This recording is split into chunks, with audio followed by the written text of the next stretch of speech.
ومن يشاقق الرسول من بعد ما تبين له الهدى ويتبع غير سبيل المؤمنين نوله ما تولى ونصله جهنم وساءت مصيرا. ایک 10ویں چیز کیا ہے جس سے اسلام کافر ہو جاتا ہے، جس سے انسان کافر ہو جاتا ہے؟ الاعراض عن دین اللہ، اللہ کے دین سے اعراض کرنا، اگنور کرنا. یعنی ایک آدمی مسلمان ہے کیوں؟ اس لیے کیونکہ مسلمان گھرانے میں پیدا ہوئے ہیں، اس لیے مسلمان. اگر وہ مسلمان گھرانے میں پیدا رہتا مسلمان نہیں. اب مسلمان گھرانے میں پیدا ہو، اس کا نام مسلمان ہے لیکن دین نہیں سیکھنا چاہتا، دین کا عمل نہیں کرنا چاہتا، دین کے بارے میں کوئی دلچسپی نہیں، بالکل اس کے قریب نہیں آتا. اس کا مسلمان نام اس کے سرنیم کی طرح سے، جیسے فیملی نیم ہوتا ہے نا، خان، چودھری، فلاں فلاں، یہ سرنیم ہے، اس فیملی کا حصہ اس سے اس کا نام پڑ گیا. تو ایسے مسلم بھی سرنیم ہے اس کا بس، باقی اس کو کوئی لینا دینا نہیں اسلام سے. ایسا شخص بھی کافر ہے جو کبھی جمعہ پڑھنے نہیں آتا، نماز پڑھنے نہیں آتا، دین سیکھتا نہیں، کسی عالم سے پوچھتا نہیں، کوئی مسئلہ بالکل کٹا ہوا ہے. مسلم اس کے آدھار کارڈ یا اس کے کاغذات میں مسلم صرف اس وجہ سے کیونکہ مسلم فیملی میں پیدا ہوا، باقی اسے مسلمان کہنے کی کوئی وجہ نہیں. تو ایسا آدمی مسلمان نہیں ہے، ایسا آدمی بھی کافر ہے.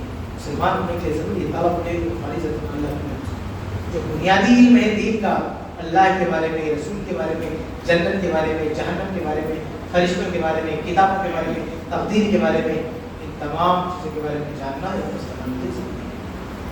اگر نہیں جانے گا تو پھر وہ کفر کی طرف پہنچ جائے گا. اللہ رب العالمین نے کہا قرآن میں کہ وَمَنْ أَظْلَمُ مِمَّنْ ذُكِرَ بِآيَاتِ رَبِّهِ ثُمَّ أَعْرَضَ عَنْهَا. اس سے بڑا ظالم کون ہے؟ اس سے بڑا ظالم شخص کون ہے جس کے سامنے اللہ کی آیتیں ذکر کی جائیں پھر اس کو اگنور کر دے اور اس کو چھوڑ کے بھاگ جائے، اس کی طرف کوئی دھیان نہ دے؟ تو ایسے لوگ بھی مدرک ہیں، ایسے لوگ بھی کافر ہیں. اس لیے اگر مسلمان گھرانے میں پیدا ہوئی ہے، کوئی بھی پیدا ہوا، اس کی ذمہ داری بنتی ہے کہ دین سیکھے، مسجد سے کنیکٹ ہو، روزہ نماز کرے، یعنی پریکٹس میں بھی وہ مسلم رہے، علمی خاندانی نام پڑ گیا اس میں. تو یہ 10 چیزیں ہیں جو آپ کے سامنے رکھی گئی ہیں. ان 10 میں سے کوئی بھی کوتاہی اس آدمی کے اندر آئی تو وہ آدمی اسلام سے باہر ہو جائے گا. کہ آدمی اللہ کے قوانین پر عمل کرے، کفر سے اپنے آپ کو بچائے، اسلام کی کسی چیز کا انکار نہ کرے، اسی طرح سے وہ شرک نہ کرے، اسی طرح سے غیر اللہ کا وسیلہ، ایسا وسیلہ جو شرکیہ وسیلہ وہ نہ اپنائے. چوتھی چیز یہ ہے کہ جو کافر ہے، مشرک ہے، اسے کافر نہیں سمجھے، اسے مسلمان کے درجے میں مت پہنچا دے. وہ آپ دیکھیں کتنی ساری لڑکیاں مسلمان کی جو کافر سے جا کے شادی کر لیتی ہیں، کہتی کہ کیا فرق ہے، وہ بھی انسان ہے، انسان. تو یہ کافر کو کافر ہی نہیں مان لیں گے. اگر واقعی ان کا یہی سوچے کہ یہ کافر میں اور ہمیں کوئی فرق نہیں ہے تو پھر وہ مسلمان نہیں بڑھے اسلام سے گئی. اگر جاہل کچھ پتا نہیں ہے وہ سمجھائیں، سدھر جائیں، ٹھیک ہے. لیکن اگر وہ یہ کہتے کہ نہیں کیا فرق پڑتا ہے، ایک انسان تو پھر وہ دار اسلام سے باہر ہے. 5ویں چیز ہے جو یہ سب ہے کہ اللہ کے نبی کے بتائے ہوئے طریقے کے علاوہ دوسرا طریقہ بھی بہتر موجود ہے، وہ بھی کافی ہے. 6 گناہ، کوئی اللہ کے نبی صلی اللہ علیہ وسلم کے لائے ہوئے کسی طریقے پر نفرت کا اظہار کرے، نفرت کرے، اسے بغض رکھے، وہ بھی کافر ہے. 7ویں چیز کہ کوئی اللہ کے نبی صلی اللہ علیہ وسلم کی کسی بات کا، شریعت کی کسی بات کا مذاق اڑائے تو بھی وہ کافر ہو جائے گا. اور 8ویں چیز ہے جادو. اگر کوئی جادو سیکھتا ہے، سکھاتا ہے، اسے چھپتا ہے، وہ بھی کافر ہو جائے گا. 9ویں چیز ہے کہ اگر کوئی یہ عقیدہ رکھتا ہے کہ شریعت ہمارے لیے نہیں ہے، فلاں بزرگ کے لیے نہیں ہے، تو وہ بھی کافر ہو جائے گا. 10ویں چیز یہ کہ کوئی دین سے اعراض کرے، اسلامی دین اسلام سے کوئی تعلق نہ بنائے، صرف فیملی کے تو فیملی نہیں کے طور پر مسلم ہے تو ایسا آدمی بھی کافر ہے جو دین سے بالکل بھی نہیں پڑا ہے. تو اگر یہ 10 برائیاں ہیں, 10 کے علاوہ بھی ہیں, ہم نے 10 صرف آپ کے سامنے ہی نہیں, یہ 10 وہ گناہ ہیں, وہ خرابیاں ہیں کہ اگر کوئی اس کا مرتکب ہوا تو بھلے اپنے آپ کو مسلمان کہے, وہ مسلمان نہیں ہے.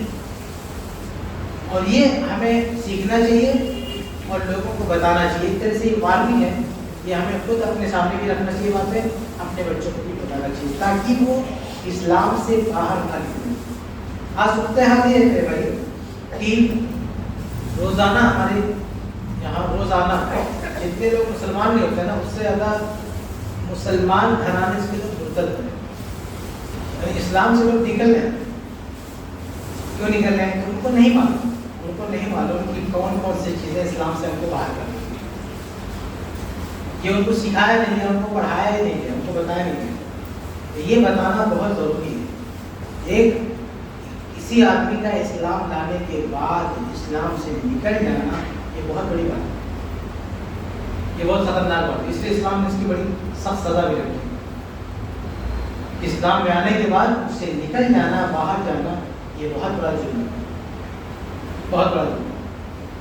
اور ہم مسلمانوں کو اس مسئلے کو زیادہ سیریس لینا چاہیے. جو لوگ اسلام سے باہر ہو رہے ہیں بنسبت یہ کہ دوسروں کو اسلام میں داخل کریں, اس سے زیادہ اہم مسئلہ یہ کہ جو نکل رہے ہیں ان کو کنٹرول کریں. ابو بکر صدیق رضی اللہ تعالیٰ عنہ کے دور میں کچھ لوگ مرتد ہونے لگے, اسلام سے نکلنے لگے. ابو بکر صدیق رضی اللہ تعالیٰ عنہ نے سارا کام چھوڑ کے اپنی فوج کی پوری طاقت ان کے خلاف بنائی. ابھی نہیں خلیفے وقت میں بلکہ عمر ابن خطاب رضی اللہ عنہ نے تو ارشاد نرمی کی درخواست بھی کی, باقی قرآن کے حافظ ہیں, یہ سب پڑھنے والے ہیں, یہ تو اپنے لوگ ہیں, ان کو سمجھایا گیا. لیکن ابو بکر صدیق بالکل غضبناک نہیں, ان میں سے کسی ایک کو بھی نہیں چھوڑنا جب تک اسلام کا حکم مان لیجیے. مرتدین کے خلاف جہاد کی, تلوار پھیر کی, یعنی پوری طاقت کو لگا دیا اس فتنے کے خلاف, مملکت کی پوری طاقت کو لگا دیا اس فتنے کے خلاف. وہ بہت اہم مسئلہ ہے. دوسروں کو مسلمان بنانے سے کہیں زیادہ اہم ہے کہ جو پہلے سے مسلمان ہیں ان کو مسلمان بنا کے رکھیں, وہ نکلنے نہ پائے. ان کو سمجھانا زیادہ آسان ہے. وہ نکل گئے نا تو جو نان مسلم ہے پیدا ہے اس سے زیادہ بھیانک یہ جو فتنہ پھیلا ہے, بہت فتنے ہوتی ہے. اور دیکھیں کتنے لوگ ہیں ایکس مسلم کے نام سے یوٹیوب چینل بنا کے بیٹھے ہیں, دنیا میں تو فتنہ پہلے کبھی مسلمان آج مرتد ہو گئے.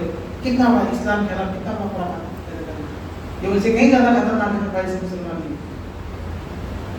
اس لیے ایسے لوگوں کی روک تھام کے لیے قدم اٹھانا بہت ضروری ہے, لوگوں کو سکھانا بہت ضروری ہے. آگاہ خاص طور سے ہماری بیٹیاں اور بہنیں کس طرح سے بھاگ بھاگ کے غیر مسلموں کے ساتھ جائیں. ان کو بہت ایک زمانہ تھا جوائنٹ فیملی سسٹم کا نظام تھا, تو ہر بچہ فیملی کی نگرانی میں ہوتا تھا. ایک بچہ ڈرتا تھا کہ باہر جائیں گے نا تو گھر والے بولیں گے, گھر والے ڈانٹیں گے. ایک کلچر تھا ہمارا پرانا کہ فیملی سیٹ اپ میں ہر آدمی ہوتا تھا, فیملی سے باہر نہیں جاتا تھا. تو اگر وہ جاہل بھی رہتا تھا نا تو بھی چونکہ فیملی سے لنک تھے اس لیے وہ گمراہ نہیں ہو پاتا جاہل ہونے کے بعد, کیونکہ فیملی کے سپورٹ میں فیملی سے لنک تھے. لیکن آج کے ہمارے بچے میکسیمم آج وہ آزاد ہیں. آج جوان ہونے کے بعد, خود مختار ہونے کے بعد وہ قانون کو یاد آ جاتا ہے کہ ہم خود ڈیسیزن لے سکتے ہیں, ہمیں رائٹ ہے, ہمیں باپ نہیں ہو سکتا, ہماری ماں نہیں ہو سکتی, ہمارا بھائی نہیں ہو سکتا, وہ سب کچھ نہیں کر سکتے ہیں. اب بتائیے وہ کون صحیح راستے بتائیں گے. اب انٹرنل ان کے اندر کوئی سسٹم انسٹال کرنا پڑے گا جو ان کو کنٹرول کرے گا. کوئی اینٹی وائرس ہم کو ڈیزائن کرنا پڑے گا جو ان کو روکے. خود کب تک نگرانی کرے گا باپ, کب تک نگرانی کرے گی ماں, کب تک فیملی اس کو دیکھے گا. جس دن جوان ہوا گیا آپ کے ہاتھ سے. اس لیے اس سے پہلے کہ اس مقام تک پہنچے اس کو اتنا پڑھا دو, اتنا لکھا دو اور اسلامی عقیدہ ایک کا بےبس کر دو کہ بعد میں اکیلا بھی ہو جائے تو کوئی اسے ڈگمگا نہ سکے, کوئی اس کا ایمان نہ نکل پائے, وہ اسلام سے بزدل نہ ہونے پائے. اس لیے زندگی بھر نگرانی نہیں کر پاؤ گے اپنے بچوں. بات کتنے لوگ ہیں بڑے شوق سے اپنے بچوں کو پڑھا رہے, ڈاکٹر بنا رہے, انجینئر بنا رہے, بڑے شوق سے یہ بچہ بڑا ہوگا تو ہمارے کام. بڑا ہونے کے بعد باپ کو لائن کر کے بات کر دیتا, اولڈ ایج ہوم میں ڈال دیتا کہ بڈھے گھر کا شو خراب کرتے ہیں. اس اس کی بیوی آتی ہوتی ہے بیٹے کو نکال کے باہر کر اولڈ ایج ہوم میں ڈال, گھر کا شو خراب کر رہا ہے, بیٹا لے جا کے ڈال دیتا, اپنی ماں کو لے جا کے ڈال دے گا, باپ کو لے جا کے ڈال دے گا, کیونکہ اس بیٹے کو نہیں سکھایا گیا کہ ماں باپ کا کیا احترام ہے. اس بیٹے کو نہیں بتایا, باپ نے بہت کچھ سکھایا, ڈاکٹر بنایا, انجینئر بنایا, لیکن اسلامی تعلیمات نہیں دیا. نتیجہ کہ یہی بیٹا بڑا ہوتے باپ کو کیسے نکال کے باہر کر نہیں سکھاؤ گے انجام, کیونکہ بچے جوان ہونے کے بعد ابھی آزاد ہے. ایک زمانہ تھا بچے جوان ہونے کے بعد اپنے باپ سے جو ہے آنکھ اٹھا کے بات نہیں کرتے, اور بزرگوں کا وہ معاملہ ہوتا تھا پرانے زمانے میں. گاؤں میں کھڑے بتائیے, ایک بزرگ کسی بھی بچے کو ڈانٹ دیتا تو بھاگ کھڑا ہوتا تھا. آج وہ لڑ جائے گا, آج وہ بڈھے کا ہاتھ میں توڑ دے گا, وہ آج کا نوجوان بھی. آپ سوچیں پرانے زمانے میں بچے کہیں کھیل رہے ہوتے تھے نا, کوئی بزرگ جا رہا تو بھاگ جاتے تھے. آج حالت یہ ہے کہ کوئی بزرگ آتا بچے مذاق اڑاتے اس پہ کنکر پتھر پھینکتے. یہ زمانہ بدل گیا.